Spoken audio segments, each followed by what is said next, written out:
Okay, welcome back. So I feel a special energy in the air today. Maybe it's fall, or maybe MP4 is due today, or maybe there's a midterm this week.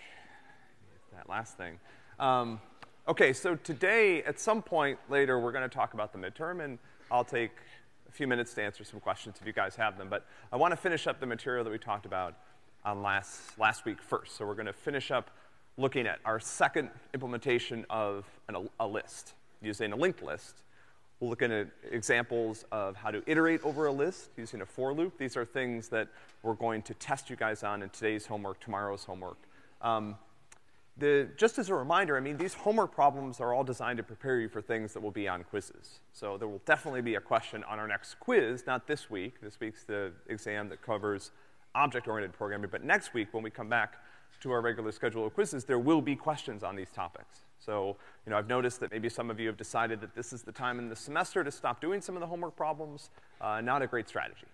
These will definitely reappear. So if you don't do them now, you'll see them later in a setting where they'll actually be, they'll be worth more. Okay. With that in mind, let's look at a couple of questions from quiz 7. So this was a question that was commonly missed, which upsets me because this is important. So the question is, in order to use an interface, do you have to understand how it's implemented? And the answer here is important. The answer is false. And that's really the whole point of an interface in the first place. Interface is a boundary that separates two parts of a computer system or two parts of a computer program. And the whole idea is that I don't have to care about how an object implements comparable or how an object implements equals or whatever in order to use those features. So again, now I can sort any list. I can find the maximum over any array of objects. I can build data structures that we're gonna look at for the rest of the semester using these comparable features, but I don't have to worry about exactly how that class has implemented the interface. In fact, I don't have to think about it at all. I just have to use it. I can use it. The class says, you can compare two instances of me. Here's how to do it. I say, thank you. Now I can build trees. Now I can sort. Now I can find the maximum and the minimum, et cetera. Right? That's one of the things that makes interfaces so powerful. So this is definitely something to sort of understand if you missed this particular question. All right. Oh, one of my favorite questions. So this is like static variables served 3 ways, if you've ever been to a restaurant. So it's just, you know, again, this is one of these kind of silly examples. This is not code that I would expect you guys to see in the wild. But it's pointing out several different ways to access static variables. So I've got a little toy class up top called counter. Counter has a static variable called count. So there's one copy of that. And there's an initializer there, so when this code begins running, there's one copy of count created, and I initialize it to 10. So the question essentially boils down to, once the main method finishes on my example class, what's the value of counter at that point? And so we see several different ways of accessing the count in this piece of code. On line 9, I'm using class syntax. And I can do this because it's a static variable. So I don't need an instance of the class to access this variable. I can access it just using the class's name, followed by dot notation. So the class name is counter. So the first thing I do is I set counter.count equal to 5. So it started out as 10. After line 9 executes, it's gonna be 5. And then I have a loop. And what does the loop do? Well, the loop does 2 things. First of all, it creates a new counter object inside the loop. And that object is immediately discarded because I don't maintain a reference to it. And then it uses this new counter object that it's created to increment the count variable. Now what you had to notice is when the counter object is created in this empty constructor that starts on line 3, it also increments the count. So every time this loop runs, when the new counter object is created, there's a count plus plus, so that increments the counter. Remember, an instance of a class can access static variables that are part of that same class. So this is perfectly valid. So count plus plus every time a new instance is created, and then I use the instance to access the count variable, and again, this is completely valid. I can access static variables, class variables, without an instance, but I can also access them with an instance. So in this case, I use the instance dot notation to get the count, and I increment it again. So every time this loop executes, the counter gets incremented twice. Loop executes 10 times, counter starts at 5. When the main method runs, once this finishes, it prints 25. And I will prove this to you. Yeah. So this is several different ways to access a static variable. Using class notation on line 9, inside a constructor on line 4, and then using an instance of the class and dot notation on line 12. Questions about this? I think this sort of threw some people off a little bit. Okay, cool, good.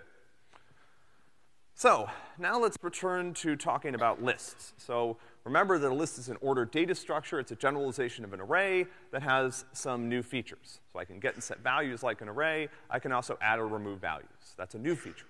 So the size of the list can change as the program runs, and that's actually really useful. Lists are a very useful data structure. You're going to get a chance to use them on MP5, where they will come in handy. You'll also get a chance, if you do some of the bonus point problems on MP5, to use a map. And that's something that we might not cover for a couple of weeks, but if you do, again, if you decide to do some of the bonus problems on MP5, you'll get a chance to use those. The reason why we're talking about this, well, there's two reasons why we're talking about this. One is that the two different implementations, there's many reasons we're talking about this. I'm just coming up with new ones as I'm thinking about it. One of them is it allows us to talk about different trade-offs between different implementations of the same interface. So when we're done, when you guys are done in a couple of homework problems, we'll have a complete implementation of a list using an array to store the values. We'll also have a complete implementation of the same interface using a linked list to store the values. Both of them support the exactly same interface. So from your perspective as a programmer, if you created one and you cast it to the interface type, you can use them identically. But behind the scenes, the operations have very different performance trade-offs. There are operations on ArrayList that are slow, that are fast on a linked list. There are operations that are fast on a linked list, slow on a linked list that are fast on an ArrayList. So depending on how you use this data structure, one or the other of these implementations is probably going to perform better. It's very unlikely they'll perform equivalently. Making a choice like this between two different kinds of data structure is one of these things that we're trying to train you to do as a computer scientist. As a computer programmer, it's like, whatever, they have a get, set, add, and remove, I'm good. As a computer scientist, understanding that one of them has O1 adds to a certain part of the list, while the other one is always sort of ON adds, can make a big difference in terms of how your code works, and shows a level of sophistication in terms of how you think about these types of problems that is going to impress people. Okay. So, yeah, we're doing this with lists, and then we'll talk about other examples of this later. All right, so here is a reminder is our list interface. We have add, remove, we have get and set, and we have size. And what we started talking about last time, so we talked about a way to do this using arrays to store the values. That gave us great performance for get and set, because essentially it's just an array lookup, which is O1. Add and remove, on the other hand, can sometimes cause us to have to copy the entire array. And that operation is slow. Even if I don't copy the entire array, I still have to move items around. One thing I want to point out is the reason I do that with an array list is because it allows me to preserve the O1 get and set behavior. I need those items to be in an array, because having them in an array gives me order 1 lookups. Gets and sets are fast. So now when I add or remove stuff, I've got to shift things around to make sure everything's in the right spot, so later when you call get or set, I can do those fast lookups. Right? So that's why so essentially I'm doing more work in an array list when I add or remove items in order to preserve that good property that I have when you either get or set an item in place. All right. With the linked list, rather than an array, I create a new class. In this case, this is an inner class that wraps each object that I'm going to store in my list. And stores two things. It stores a reference to the object itself. I clearly need to be able to find the data that you put into the list. It also stores a reference to the next item in the list. So I use this to chain these items together. The only thing that my list class then has to store is a reference to the beginning of this chain. And by following the references from item to item, I can locate a particular item in the list. And I can also do things like insert, remove, get, and set. So essentially, I can support all of my list interface operations using this data structure. All right? So we talked about addToFront, right? So a special case of add, where I'm putting things at the front of the list, that turns out to be extremely fast. So if I'm adding to the front of a linked list, this is an O1 operation. Removing from the front also turns out to be an O1 operation. These are special cases of add and remove that, with a linked list, are quite fast. It's not the general case of add, because the general case of add is I want to put the item anywhere.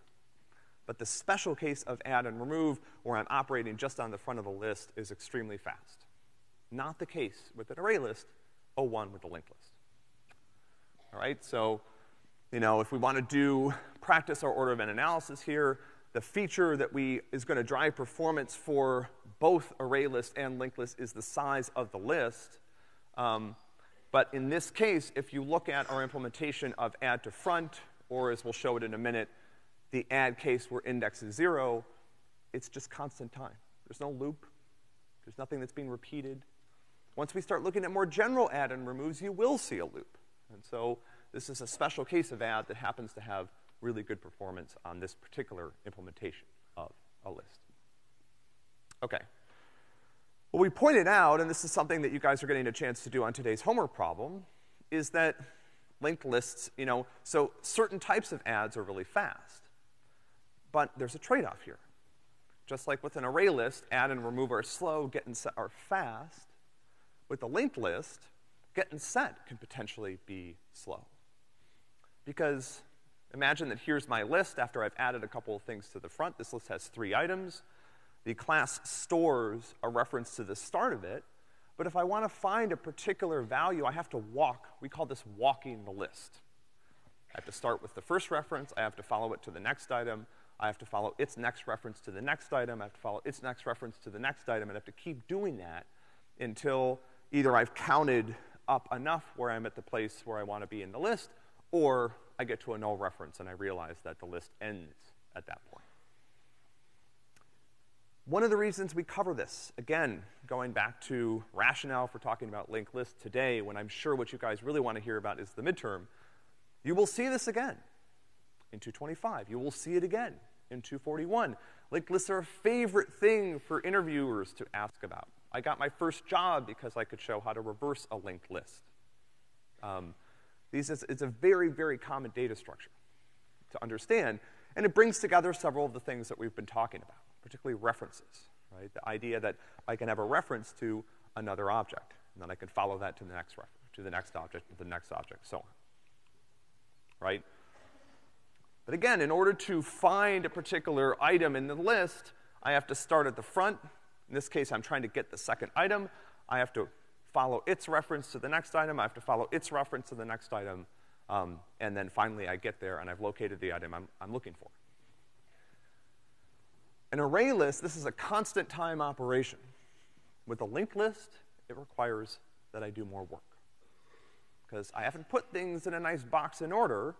They're scattered all over the place, and all every item knows is its value and then how to find the next item, if that item exists. Okay. So one of the canonical little building blocks for linked lists, this is sort of where we stopped last time, is iterating through a linked list. And this is a new example of a for loop. It's a for loop that looks a little bit different than the ones that we've seen before. It doesn't have an index. Instead, what it does is it initializes a reference, and then every time through the loop, it updates that reference by following that item to the next item. The stopping condition turns out to be rather that I've hit a particular value, I'm larger or smaller than a value, that I've hit null, that the reference that I'm trying to follow is no longer valid. That means that I've reached the end of the loop. All right, so let's do an example of this. So I've started us with a little bit of code here in the constructor. You'll see this on the homework problem as well, that essentially takes an array and uses it to build a list. So in this case, what I'm doing is I'm calling addToFront, and let's modify this a little bit to be a little bit closer to the interface that we want to support. So instead of addToFront, I'm going to change this to add. I'm adding at index 0. Say if index is equal to 0, all I do is this single modification. I just change my start pointer to the new item, and then I'm done. I'm going to put a return statement in here. Note again that I have not handled the general case of add. I've only handled a special case, which is add at the beginning. It turns out, so far, that's the only case that I'm using in this piece of code. Later, on the homework problems, you guys will get to handle the more general case of add. But for now, I'm just handling the special case. All right, so let's run this. It seems to have worked. Okay, so let's write a size method for this using this for loop approach. On here, I'm going to create a method called size. This is an instance method, returns an int. And how should this work? So here's this example of a for loop using a linked list. So I need to count the number of items in the list, so I'm going to set up a local variable to store that. That's what I'm going to eventually return. So how do I iterate? Let's see. So my for loop initialization is going to take a reference called current, and it's going to initialize it to start. That's where the list begins. That's the only reference that I have. How do I check if I'm done if the current is null? So once I walk to the end of the list, eventually I'm going to get to an item where there's no next item.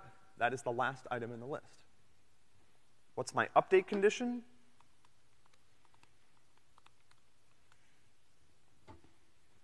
I take current and I set it to current.next. What does that do? That follows the reference from the item that I'm currently at to the next item. Questions about this? This is the canonical list walking for loop. What am I going to do inside this loop for size? So I start at the first one, I follow it to the next one, I follow it to the next one, I follow it to the next one. Eventually I get to an item that's null, meaning I've reached the end of the list. I break out of the loop. What do I do inside the loop? Yeah? Yeah, I update the count. So every time I can walk to another item, it means that the length of the list has gone up by 1. And then I'm going to return my count. And then let's print this.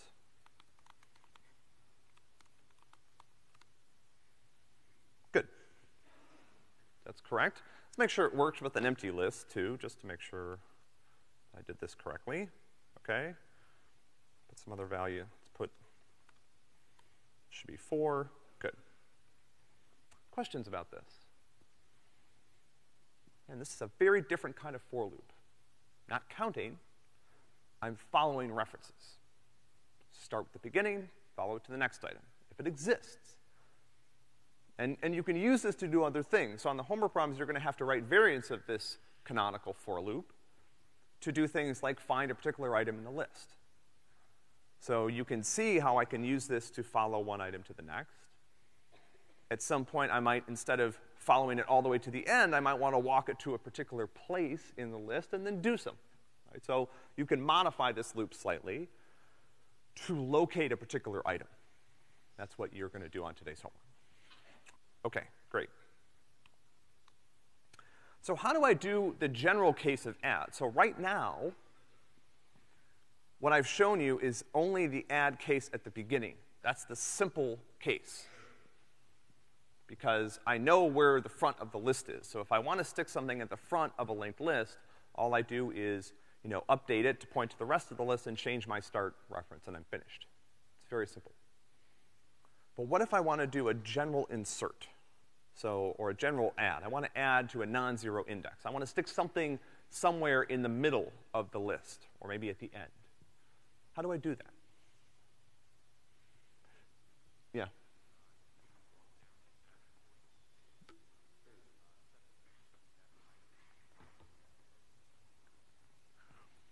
Yeah, so again, imagine that I've got a bunch of pieces of paper all over this room that, that represents my linked list. So some of you I've given a name that refers to somebody else in the room.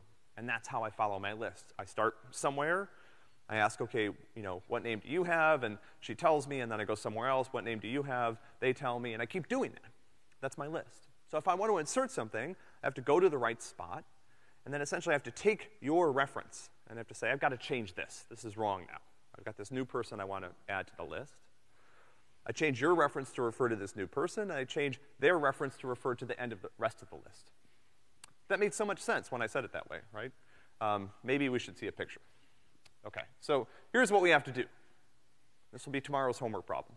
Find the right spot, set the reference on the preceding item to point to the new item, and set the reference on the new item to point to the former next item or the rest of the list.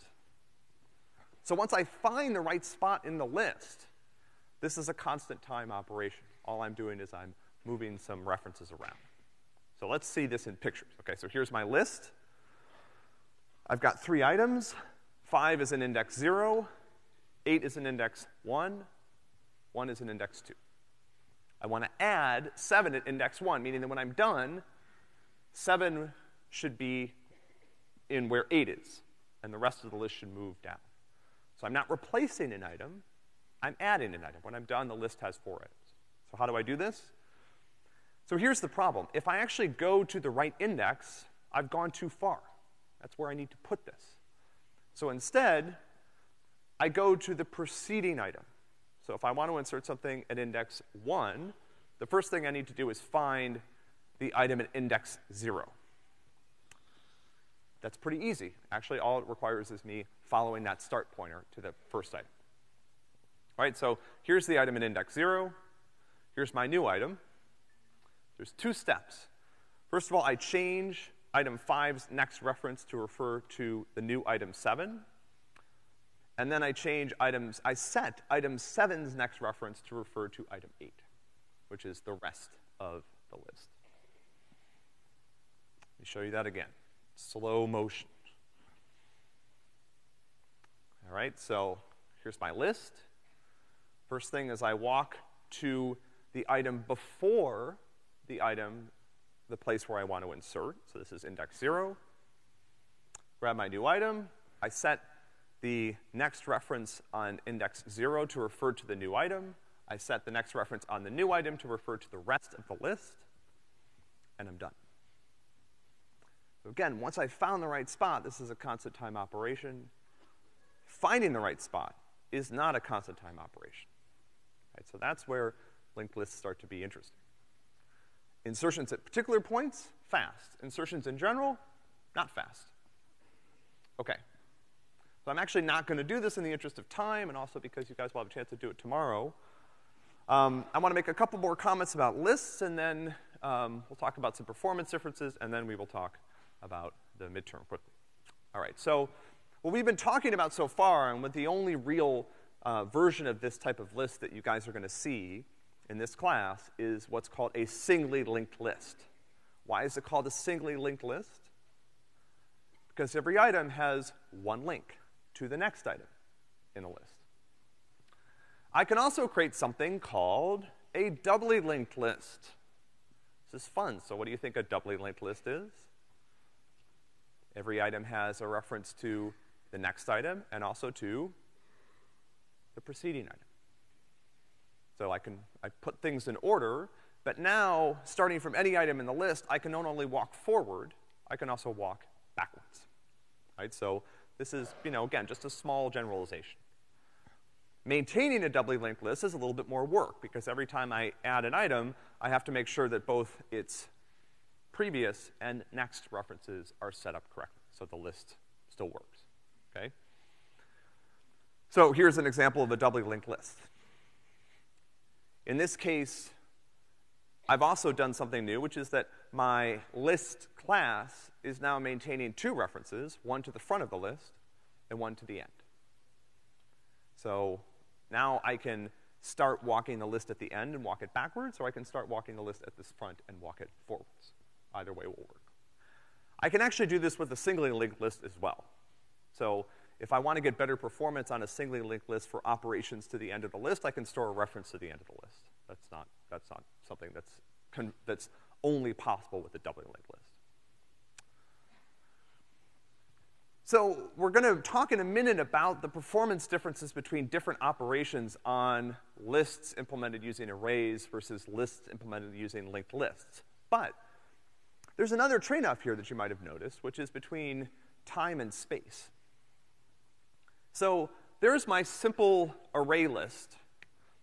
And if you remember, the only piece of state, objects combine state and data.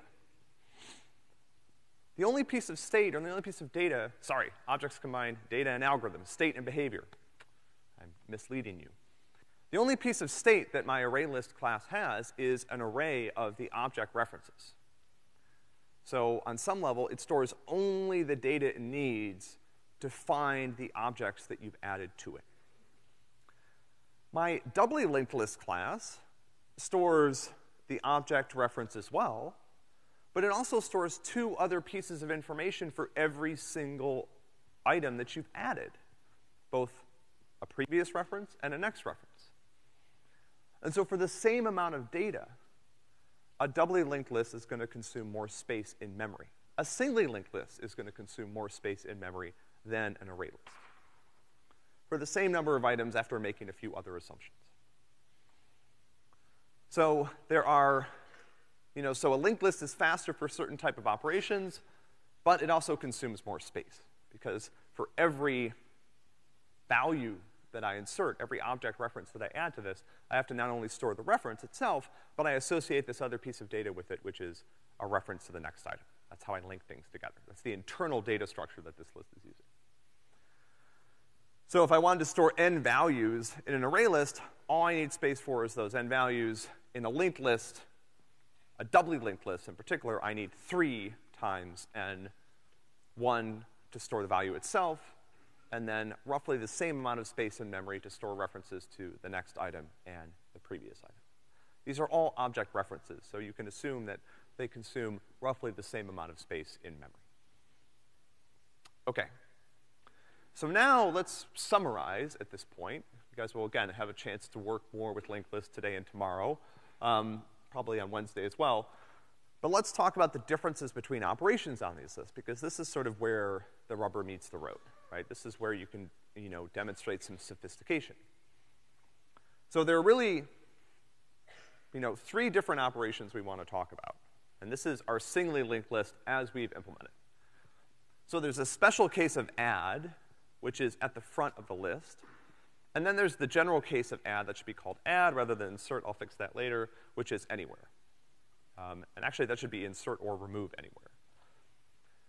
So what's the time complexity for an array list to add a value? What do I have to do?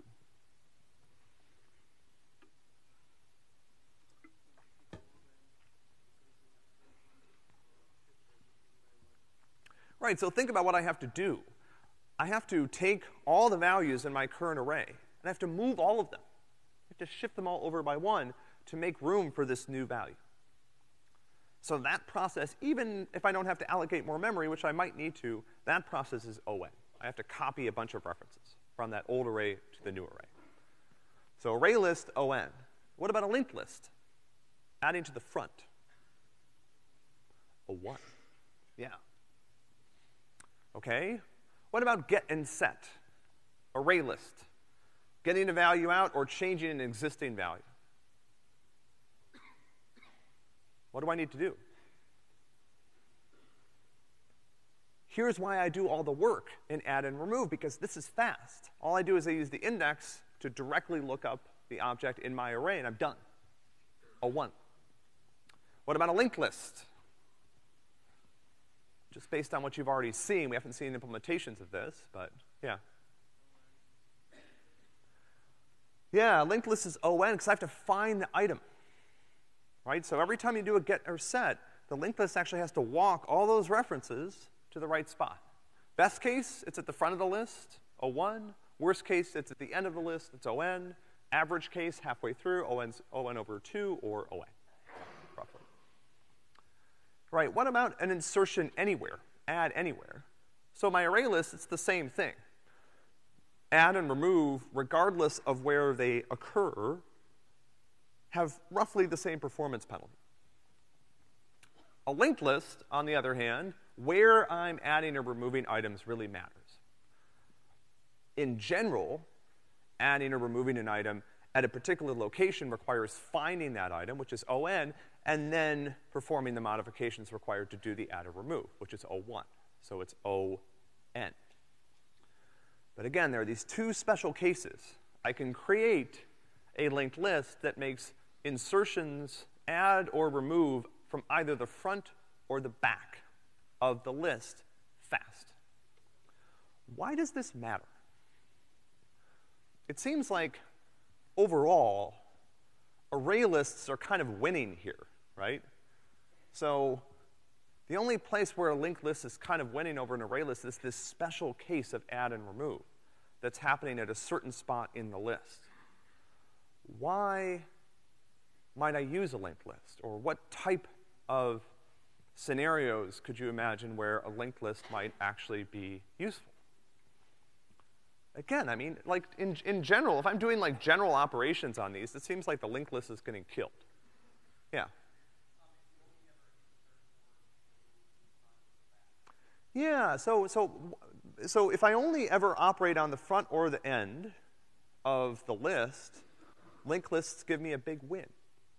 Can anyone imagine a scenario in which that might be the case? Something in the real world where I only care about operations to the front or the end of a list? Yeah. A line. Yeah, queue.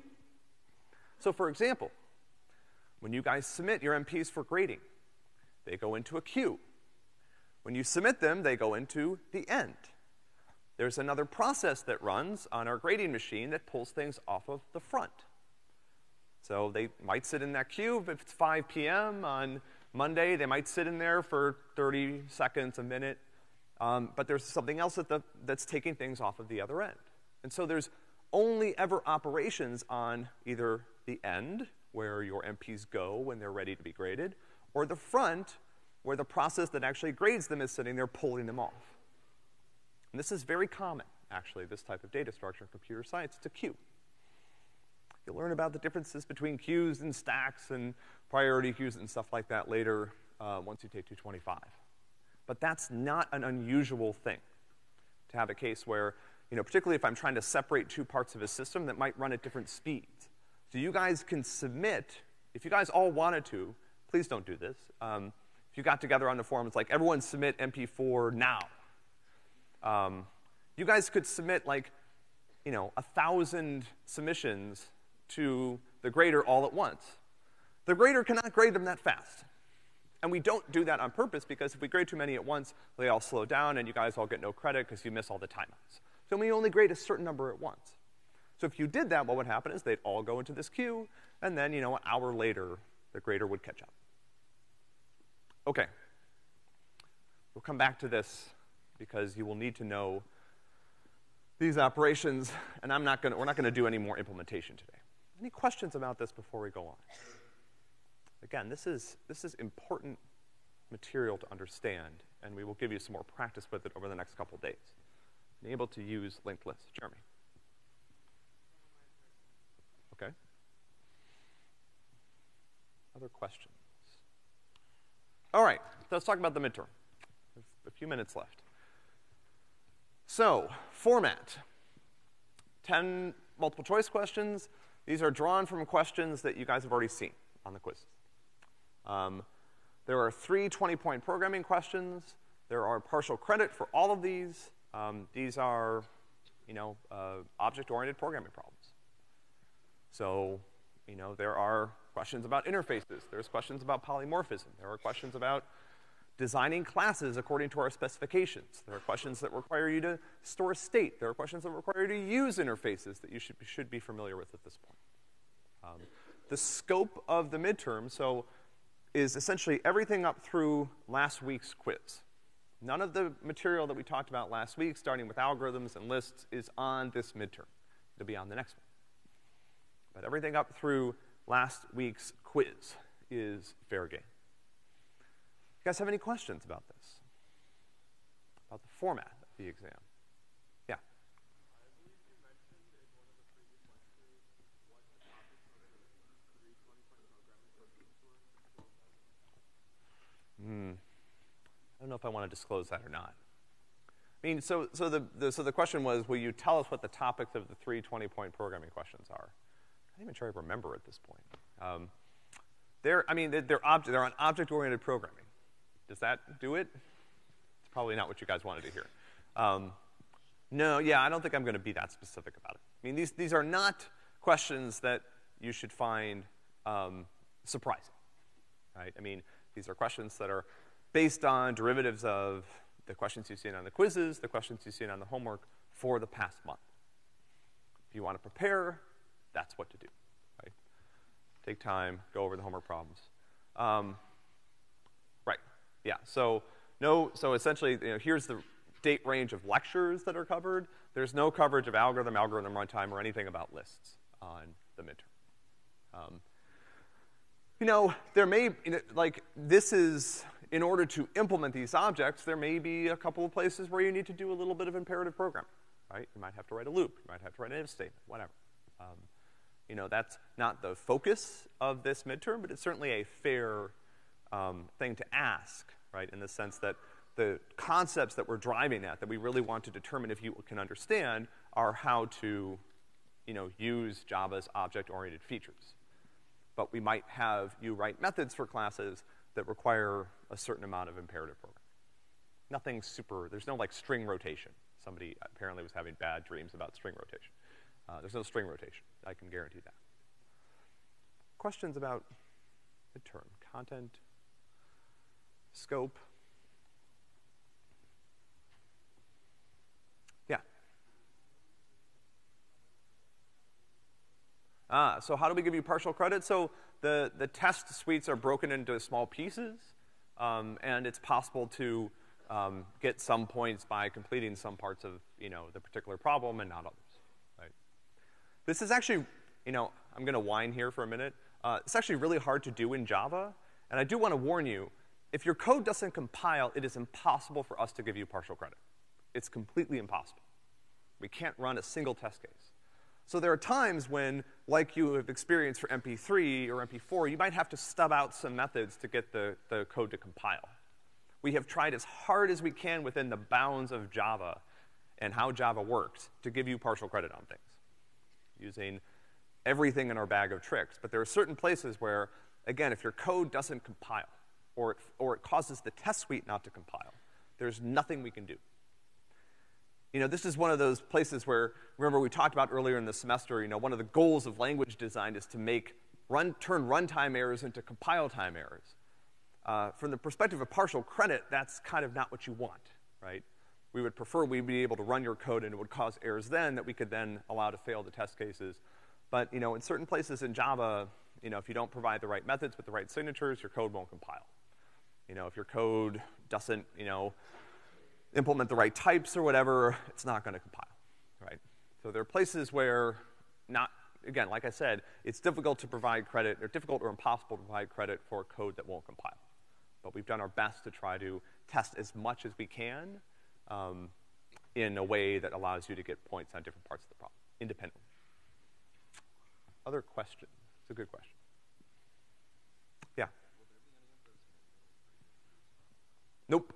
No manually graded problems on this exam. You will know your score when you leave the testing center. Did you like that problem? Okay. Yeah, no, that was an experiment. We're not doing that again on this exam, maybe on the last one. All right, I mean, I'm here happy to answer questions about the midterm, about topics covered on the midterm. Yeah. Mm-hmm.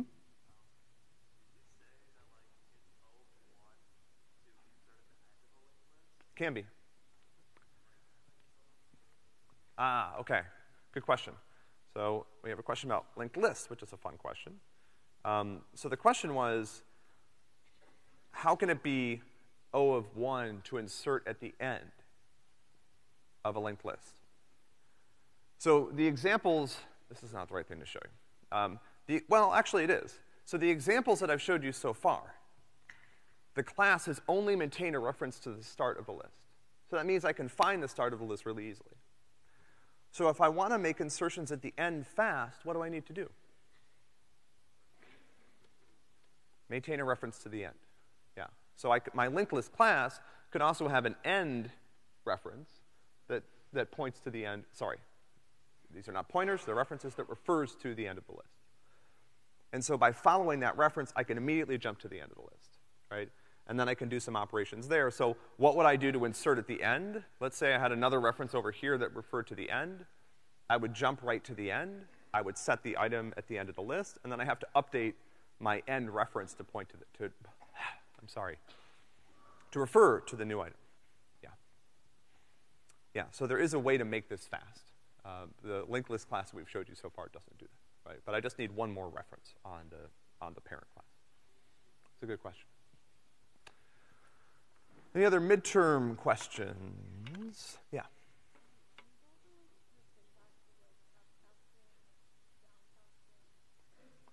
Yeah. Can we go over the syntax of that? Sure. Let me see if I can find a good place to do that on our little sandboxes.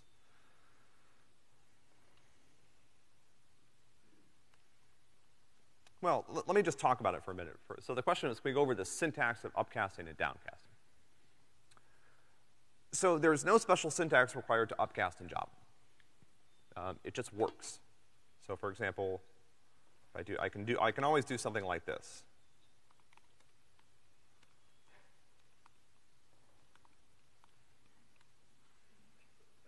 That'll work. Why does this work? My reference on the left is to an object. The actual object itself is a string. So what happens when this code runs, or what happens when this code is compiled, is that the Java compiler says, okay, the thing on the right is a string. Can I convert it automatically to an object? And the answer is yes, because every object in Java descends from object. So if it's above me on the hierarchy, or if it's an interface that the class implements, I can cast automatically. Does that make sense? Upcasting? Yeah, so upcasting, there's nothing special I have to do, right? So I don't have to do an explicit cast over here. I think this will still work, but yeah, but that's not required.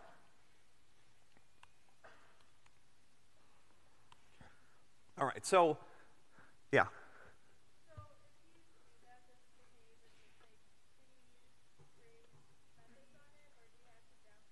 Nope. Yeah, great question. So all of the string methods that I might want to use require that I have a string reference. But I don't have a string reference anymore. I have an object reference. So what would I have to do to use those string methods again? I would have to downcast it. So let's do that. So let's say string. So for example, if I tried to call object.split, it's not going to work. So the string object implements a split method, but I can't use it because I've declared that this is an object reference. So I can use equals, I can use toString, I can use hash code, I can't use split. If I want to convert this back to a string, now I have to do a downcast. So let's do that.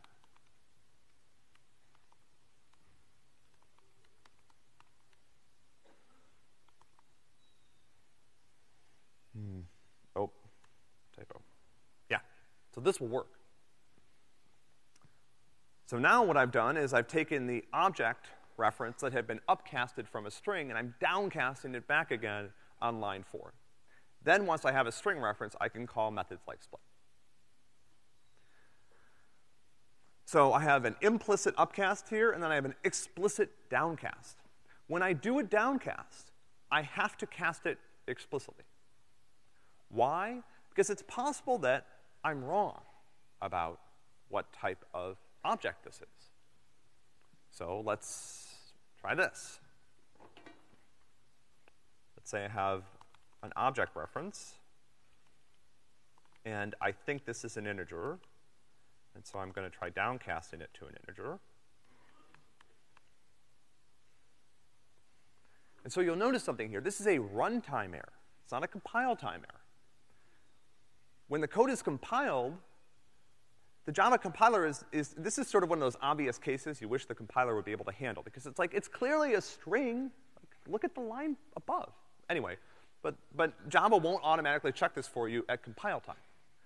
Instead, it'll allow this code to try to run. And then what happens at runtime is, I've tried to cast this object reference. I've tried to do an illegal downcast. I'm trying to downcast it to an object that it's not. So I can only downcast it to either that object itself or any of its parents. And this is not an integer reference. It's not an integer object. It's a string object. So this will fail. Does that answer some of your questions? Yeah. Does that answer some of your questions? Awesome. Yeah. So now here's one interesting thing, right, which is that any reference that I downcast, by construction, must have been upcast at some point. So I can't think of a case where I can downcast a reference that has not been upcast. So in the previous example, where, let's see if I can get back here. Yeah, where I did this, and this works. Oh, right, same problem. So why does this work? It works because what I had as a string, I upcast it to an object, and now I'm downcasting it again back to a string. So in order to perform a downcast, I have to have something that was upcast at some point. It's a great question. Any other questions about this? Okay. Let me just do a couple of things.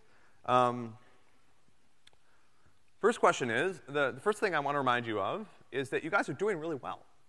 Every time I look at the grade overview page, I'm like, uh-oh, I really am going to have to hand out a lot of high grades this semester. Overall, the performance by the course is fantastic. So I'm really proud of you guys. You're doing the work. You're learning this stuff. Regardless of how you do on the midterm, the point of the midterms and the quizzes is to get you to do the homework problems. When people come to talk to me about their performance on the midterm or the quiz, the first thing I look at is how much time have you spent on the homework. If you spend a lot of time on the homework and you get to the testing center and you just kind of, it's not your day, fine. You learn the material. It's in there. And in a more normal setting, you're going to be fine. If you don't spend a lot of time on the homework and you go in and either you get a bad grade or a good grade, I kind of don't care because you didn't do the work. It's the hours you spend on the practice problems that are going to pay off later. What happens when you go into CBTF? Who knows? Again, maybe you had something nasty for lunch. Maybe you're distracted by something going on in the world. Maybe you didn't get enough sleep the night before. Maybe you got too much sleep. You know, I don't know. It's just a one-time thing. But once you've done the work, it's in there. It's going to pay off. So spend time this week. If you're concerned about your performance, do the practice problems. Do them again. Get to the point where you can rattle these things off. That will pay off later. Even if your midterm score may not be exactly what you want it to be, good luck. On the midterm, reminder, MP4 is due today. I have a green screen backdrop I'm going to put up in 0403 if you guys want to use it once your app is working. I have office hours starting now in my office in Siebel. Again, good luck on the midterm. I will see you guys on Wednesday.